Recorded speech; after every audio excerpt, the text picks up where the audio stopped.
नमस्कार। आकाशवाणी से प्रस्तुत है समाचार संध्या।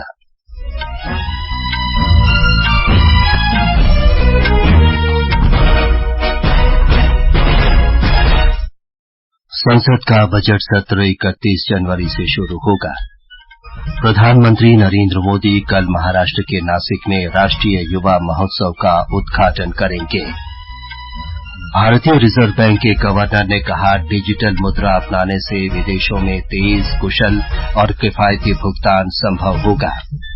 शेख हसीना 5वीं बार बांग्लादेश के प्रधानमंत्री पद की शपथ ले।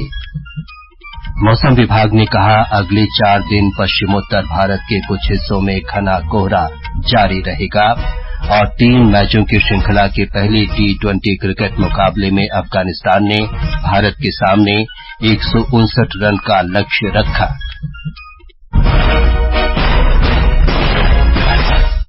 समाचार संध्या के साथ मैं विमलेंदु पांडे। संसद का बजट सत्र 31 जनवरी से शुरू होगा। सूत्रों ने बताया है कि सत्र 9 फरवरी तक चलेगा। वित्त मंत्री निर्मला सीतारामन 1 फरवरी को अंतरिम बजट प्रस्तुत करेंगे। सत्र का प्रारंभ राष्ट्रपति द्रौपदी मुर्मू के संसद के दोनों सदनों के संयुक्त अधिवेशन में अभिभाषण से होगा। प्रधानमंत्री नरेंद्र मोदी स्वामी विवेकानंद की जयंती राष्ट्रीय युवा दिवस के अवसर पर कल नासिक में 27वें राष्ट्रीय युवा महोत्सव का उद्घाटन करेंगे। 4 दिन के इस महोत्सव की थीम है विकसित भारत एट 2047, युवा के लिए, युवा के द्वारा। श्री मोदी बाद में अटल सेतु का भी उद्घाटन करेंगे।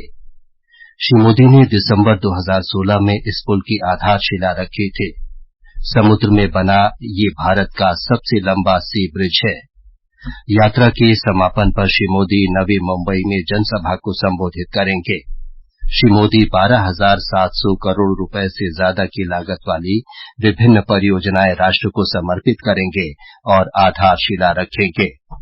प्रधानमंत्री सांताक्रूज इलेक्ट्रॉनिक निर्यात प्रसंस्करण क्षेत्र, विशेष आर्थिक क्षेत्र में रत्न और आभूषण के लिए वृहद सुविधा केंद्र भारत रत्नम का भी उद्घाटन करेंगे।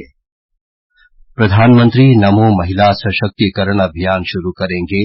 इसका उद्देश्य कौशल विकास प्रशिक्षण और उद्यमिता विकास के जरिए महिलाओं को सशक्त बनाना है।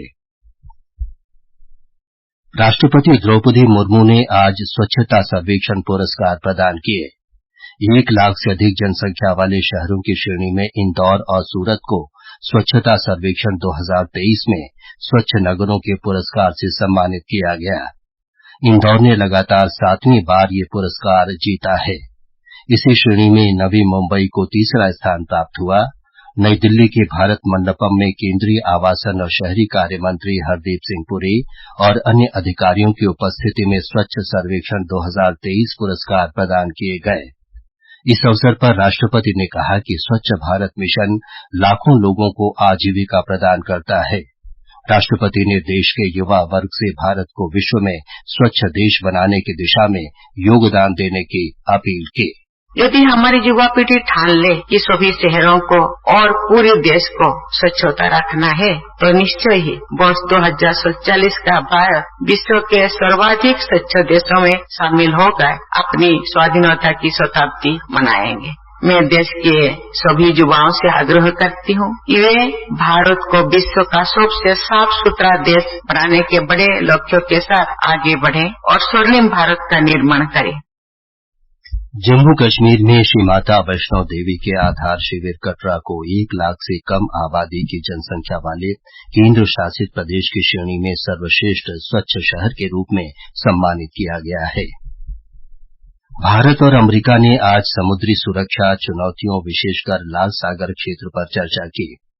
विदेश मंत्री डॉ सुब्रमण्यम जयशंकर और अमेरिकी विदेश मंत्री एंटनी ब्लिंकन के बीच आज टेलीफोन पर हुई बातचीत में दोनों नेताओं ने यूक्रेन संघर्ष के घटनाक्रम पर दृष्टिकोणों का आदान प्रदान किया।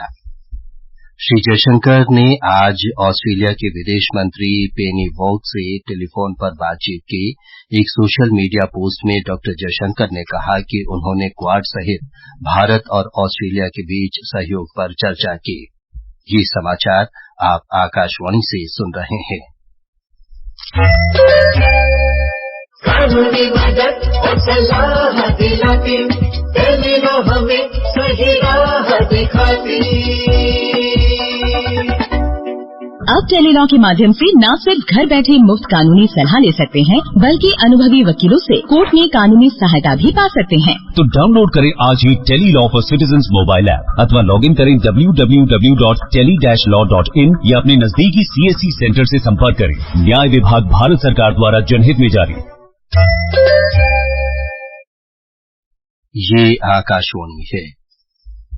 भारतीय रिजर्व बैंक के गवर्नर शक्तिकांत दास ने कहा है कि हाल के वर्षों में अभूतपूर्व चुनौतियों से भारतीय बैंकिंग सेक्टर मजबूती से उभरा है। आज मुंबई में मिंट BSFI सम्मेलन में श्री दास ने कहा कि बैंकिंग क्षेत्र देश की विकास गाथा को समर्थन देने के अनुरूप काम कर रहा है। श्री दास ने कहा कि भारतीय डिजिटल मुद्रा अपनाने से विदेशों में भुगतान जल्दी, कारगर और किफायती ढंग से हो पाएंगे। उन्होंने कहा कि केंद्रीय बैंक इस सिलसिले में काम कर रहा है। UPI के बारे में श्री दास ने कहा कि ये विश्व में अभी तक सर्वश्रेष्ठ भुगतान प्रणाली है। क्रिप्टो करेंसी के बारे में रिजर्व बैंक के गवर्नर ने बताया कि रिजर्व बैंक क्रिप्टो करेंसी के विनियमन के सिलसिले में दूसरों का अनुसरण नहीं करेगा। भारतीय रिजर्व बैंक के गवर्नर शक्तिकांत दास ने कहा है कि दिवालिया और शोधन अक्षमता संहिता IBC के अंतर्गत ऋणदाताओं को उनके कुल दावों का 32% मिल गया है। मुंबई में एक सम्मेलन में मुख्य भाषण में श्री दास ने कहा कि IBC 2016 में प्रभावी हुई थी। केंद्रीय इलेक्ट्रॉनिकी और सूचना प्रौद्योगिकी मंत्री अश्विनी वैष्णव ने कहा है कि पहली made in India memory chip का उत्पादन इस वर्ष के अंत तक गुजरात में होने की संभावना है।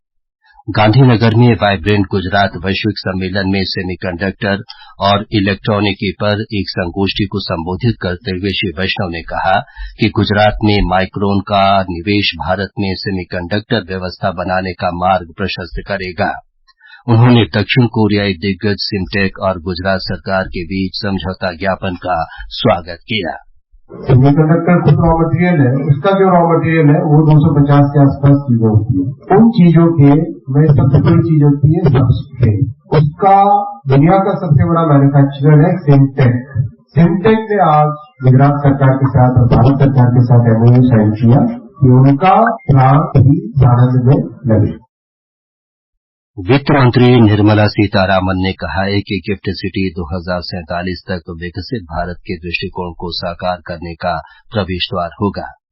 वाइब्रेंट गुजरात ग्लोबल समिट में गिफ्ट सिटी पर एक सेमिनार को संबोधित करते हुए श्रीमती सीतारामन ने कहा कि भारत को 2047 तक $30 ट्रिलियन अमेरिकी डॉलर की अर्थव्यवस्था बनने में मदद करने के लिए गिफ्ट सिटी एक विविध फिनटेक प्रयोगशाला का निर्माण करेगी और ग्रीन क्रेडिट व्यापार के लिए एक मंच विकसित करेगी। प्रधानमंत्री नरेंद्र मोदी आज नई दिल्ली में अपने निवास पर मुस्लिम समुदाय के प्रतिनिधिमंडल से मिले।